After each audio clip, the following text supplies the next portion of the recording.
If you haven't heard this soundbite, Ridge Racer! You need to spend more time on the internet. Ridge Racer 7 has been billed as one of the PlayStation 3's first big guns, and at the very least, it's meant to fill an obvious need for PS3 owners looking for a racing game at launch. The game is big on drifting and full of unlockable cars and parts, but does it end up on the showroom floor, or is it strictly parking lot material?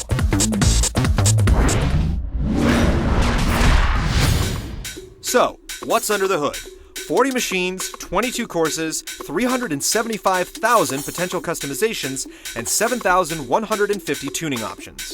Online, you can race with up to 14 players and several race types with your customized machine. Looking at the numbers, Ridge Racer 7 is a powerful package, even if it shares some content with Ridge Racer 6 for the Xbox 360.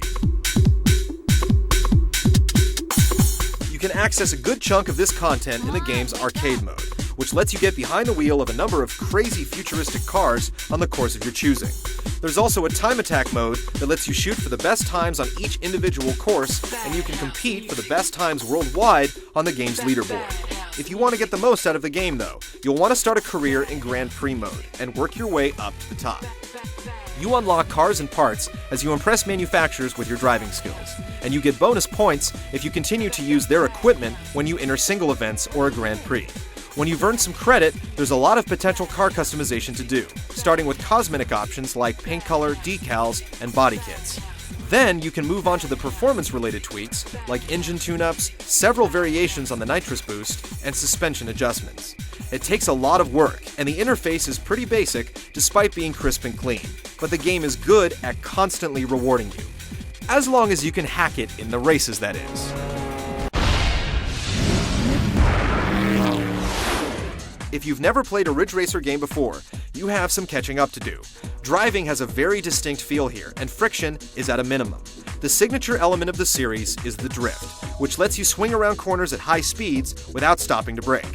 The move looks and feels a bit unnatural. Players often describe the sensation as being locked onto a rail around the corner as they try to control the direction the car faces. Drifts are the absolute key to victory, so you either learn how to do it or you lose. There's a slipstream mechanic that lets you gain speed by closely tailing cars in front of you, but 90% of the game's depth is in the drifting. The nitrous boost system and the drift system are directly connected, so ideally, you'll use the extra speed from your boost to execute a high-speed drift that in turn gives you even more boost. It definitely takes skill. In fact, it takes a lot of skill. If you're not already well acquainted to the series, you'll basically find yourself having to learn an entirely new style of racing. Because racing feels so different here, it's possible that some players who are used to other games like Gran Turismo or Project Gotham Racing will be turned off.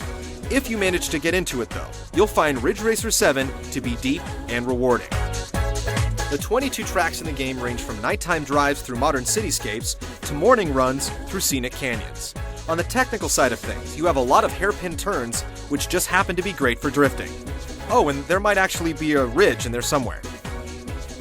Ridge Racer 7 is an impressive game, but it's not a racing game for everyone. It's challenging and polished, but it can also take a bit of getting used to. This isn't quite a killer app for Sony's new system, but it's definitely a game that racing fans with a brand new PlayStation 3 should check into.